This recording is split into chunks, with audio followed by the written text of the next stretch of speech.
Tuh kita harus makin menyadari bahwa kita itu harus semakin bijaksana nggak sih? Kita mendengarkan cerita orang lain, apalagi ceritanya itu tentang hal keburukan orang lain gitu kan, yang kita misalkan nggak kenal gitu, tapi kita itu malah ikut-ikutan terpengaruh untuk membenci orang itu gitu, padahal kita itu nggak kenal.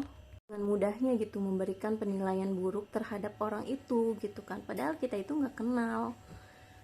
Kita itu terpengaruh dengan cerita, misalkan teman baik kita ini tuh sering banget terjadi gitu, ketika teman-teman kita bercerita tentang orang lain, keburukan orang lain, misalkan tentang keluarganya atau misalkan pasangannya gitu kan, itu jadi terpengaruh gitu kalau misalkan oh iya ya dia itu buruk banget gitu, padahal kita itu juga nggak tahu ceritanya dan kita juga nggak kenal orangnya gitu kan.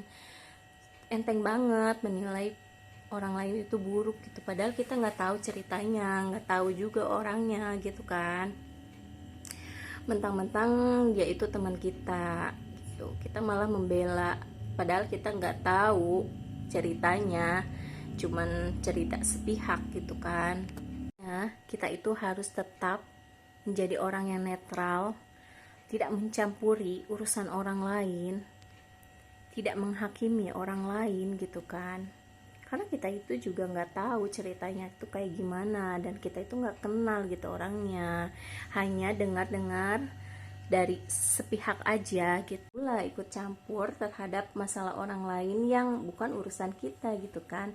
Kita tuh harus menjadi orang yang netral, cukup kita menasehati, memberi masukan tanpa memberi penilaian buruk terhadap orang itu yang kita nggak tahu ceritanya dan kita nggak kenal orangnya gitu kan.